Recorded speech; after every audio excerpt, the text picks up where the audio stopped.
تعمیرات کی صنعت میں ماہر کاریگروں اور مزدوروں کی مانگ ہمیشہ رہتی ہے۔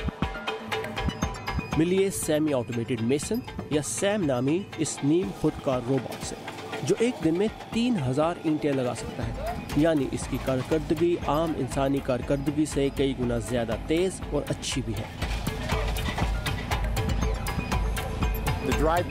ہم کچھ ایسی ٹیکنالوجی چاہتے تھے جس میں ہم زیادہ کام کر سکیں اور اپنے صارفین کو خوش رکھ سکیں۔ اس وقت ہمیں کئی دفعہ انہیں نہ کرنی پڑتی ہے۔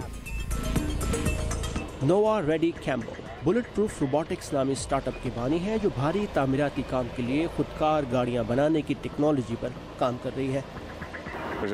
کھربوں ڈالر کی سڑکوں، پلوں اور اسکولوں جیسی عمارات کی تعمیر، ترقی اور دیکھ بھال کی ضرورت ہے، جس میں سب سے بڑا مسئلہ اخراجات کا ہے۔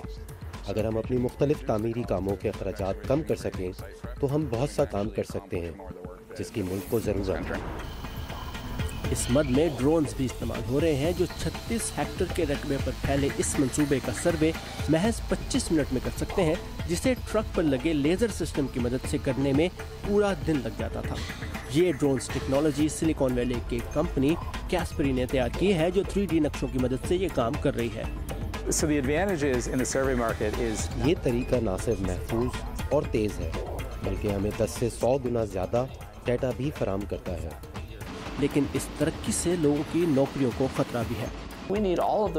ہمیں معاشی ترقی کے لیے وہ تمام روبوٹس چاہیے جو ہم حاصل کر سکتے ہیں، لیکن جب ایسے کام مشینیں کرنے لگیں جو انسان کرتے تھے تو لوگوں کو دوسرے کاموں پر لگانا ہوگا، جس کا مطلب ہوا نئی تربیت۔